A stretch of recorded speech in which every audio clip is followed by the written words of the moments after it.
everyone, it's me, Kel's, back with another YouTube video. So today's video is going to be on the maintenance that is going on tonight. If you guys want to find out more information, keep on watching.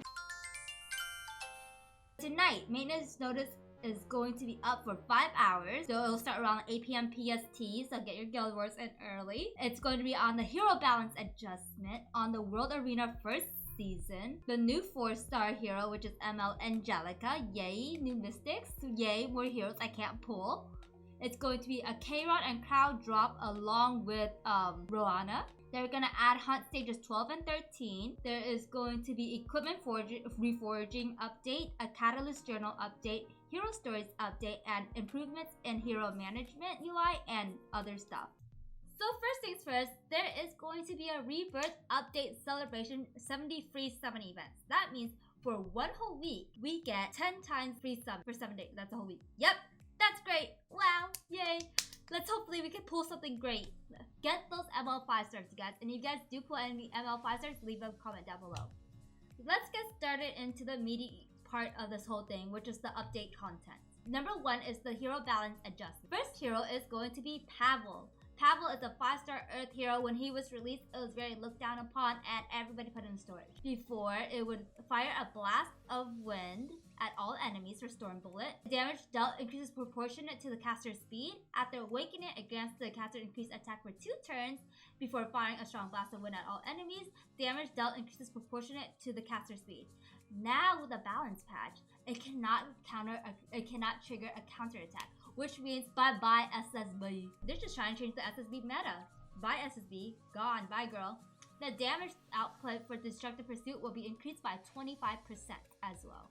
The next hero we're going to be looking for is Secret. Secret is a 5-star ice hero. She is mostly known for Wyvern 11. Some people like to use her in Guild Wars, but mostly you see her in Wyvern 11, and other than that, she's kind of like looked past upon besides some people who want to use her. So before awakening, she inflicts lethal damage to the enemy, piercing their weak point, penetrating defense by 30% with an additional 5% for each debuff inflicted on the enemy. After awakening, it inflicts lethal damage to the enemy, piercing their weak point, penetrating defense by 30% with an additional 10% for each debuff inflicted on the enemy. It's going to be inflicts extinction when the enemy is defeated, both before and after awakening. Holy crud, that is going to be fun. So let's talk about Lytica. Lytica is a 5-star fire ranger. I just pulled her myself. The effect for Thornbush will be changed. So before, attacks all enemies with 100% chance to decrease hit chance for a turn before dispelling a buff. After, it's going to attack all enemies with 100% chance each to decrease hit chance for a turn and make them unhealable for a turn and dispels a buff. Next is going to be her skill for public execution. So before, for public execution, attacks the enemy with a whip sword, decreases speed and making them unhealable for 2 turns. And decreases combat readiness by 100%.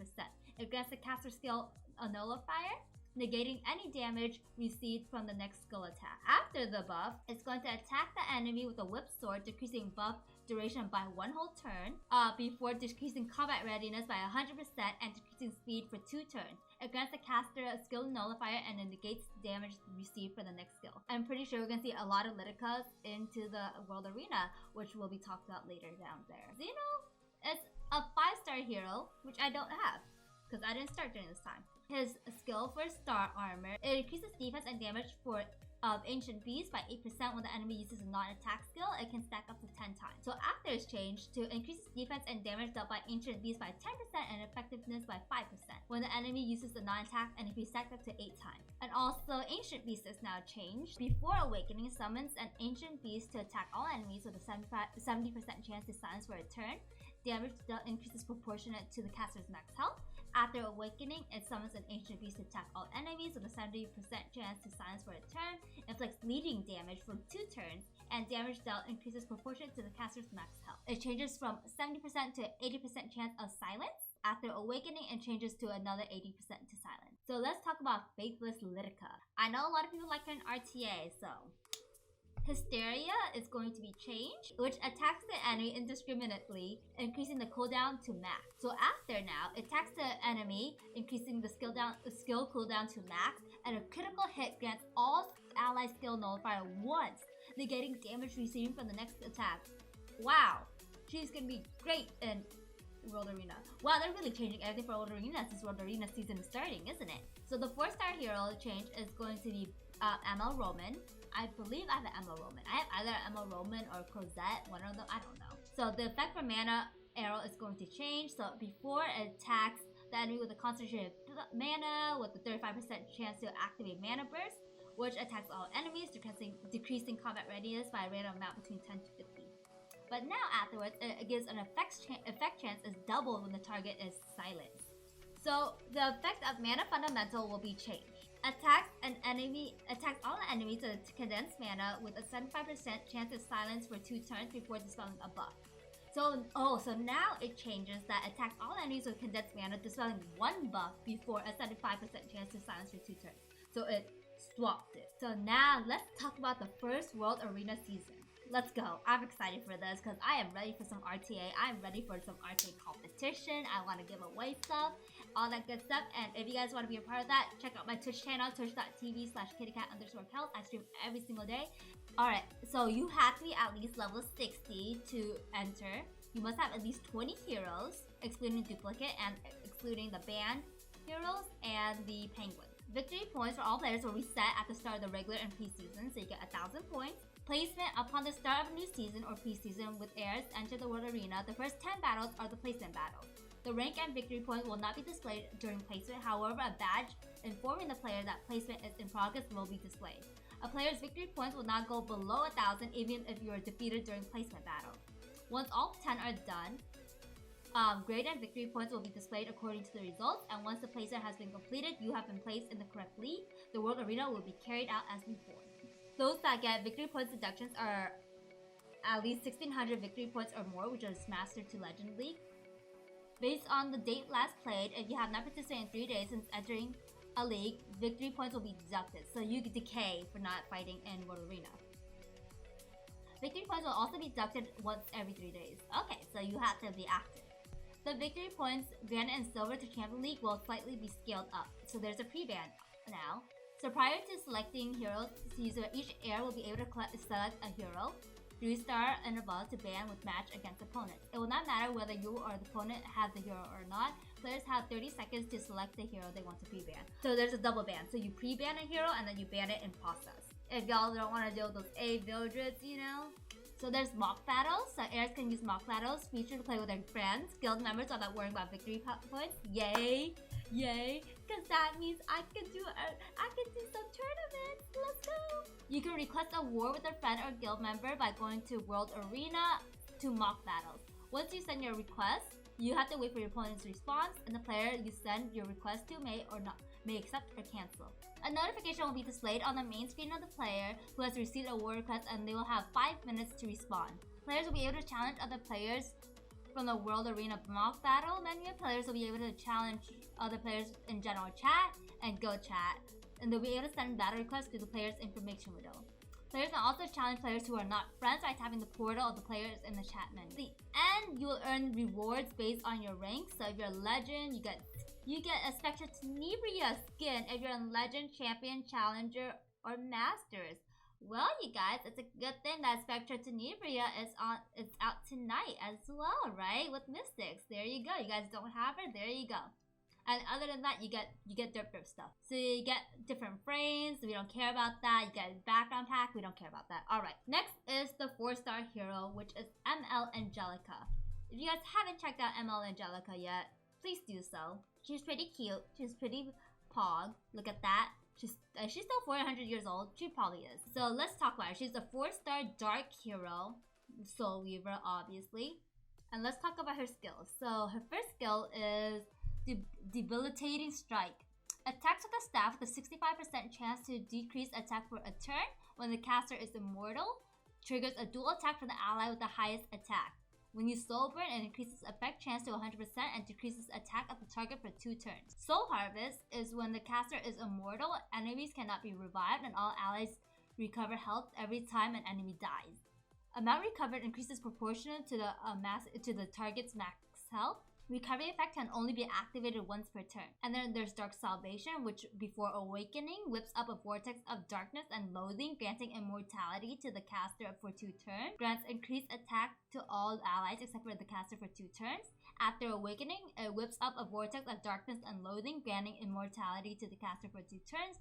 Grants increased attack and speed to all allies for 2 turns. So the next thing will be a Kayron and a Crowd banner that goes along with Rowana, of course. I kind of think these are bait banners because I'm pretty sure the Guilty Gear collab is coming soon, and if you guys haven't summoned them before, I'd probably wait on it because these aren't limited.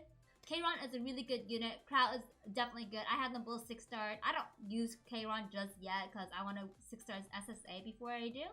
But Crow, I use them as my 3-man Wyvern. I use them in PvP a lot. I use my 3-man offense. I use Crow, a Momo, and Dark Corvus non-stop for my offenses. It takes 20 minutes, but it works.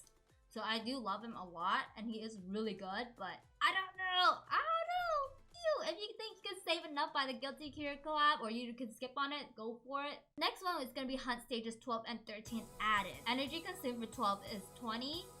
And then energy for 13 is 22, blah blah blah blah blah. While you clear it, you get some rewards for clearing it, obviously. But honestly, I think I would have been okay with no level 90 gear.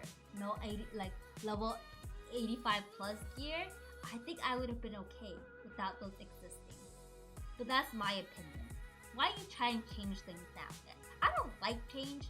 I've successfully 3-man farmed these things, and you're changing these things on me, and I'm not okay with that. But whatever, I'm gonna do it anyways, because I'm a go-getter, and I'm gonna be the very best like no one ever was. Alright, next is the equipment reforging update. Now with the equipment reforging update, you can make plus 15 level 85 equipment even stronger. Upgrade your equipment and make them stronger in the skill workshop. So you can craft and you can reforge them. Through equipment reforging, you can upgrade plus 15 level 85 to level 90. So this is level 90 gears now. So level 85 equipment obtained from Hunt that has been enhanced to plus 15 can be used. Level 85 equipment obtained from equipment conversion that has been enhanced to plus 15 can be used, and it's all for all slots. Each piece of equipment can be only reforged once. You just need to select it. This is just showing you how to get there if you're not Pepega. And you reforge and then you hope. But look at this. Look at this resist roll. They're already telling us we're gonna get shit. But even so, like, this is how relatable it is, because they are putting it to resist. Look at those 28% resist. You see that speed, 8, 14? No. It focuses right here. They know that we all have resist gear. They all know that we suck at rolling gear. I see you. Alright, anyways, moving on. Okay, Catalyst Journal update. So catalysts are essential for awakening. Oh, that's pretty cool. So it tells you where you can find things and go hunt for them. The hero stories update, blah blah blah. So you can just read more stuff. Alright, and then there's a whole bunch of management UI improvements. So lobby buttons are deleted. Skill enhanced button is now added, blah blah blah. And then more additional bugs and fixes that, you know, they probably should have fixed a while ago. I hope you guys enjoyed that little video on the maintenance update. Tell me your favorite part and what you guys are looking forward to the most. Also, what do you guys wish they would change? Leave it down in the comments below and I will respond to them. Also, hit that subscribe button if you guys haven't done already and you guys are already here, you know. You might as well. Also, I do stream on twitch.tv/kittycatkels or kittycat_kels every single day. So if you guys ever want to catch me live, I will be there. So thank you guys so much for watching. I hope you guys have a good day and wash your hands. Bye!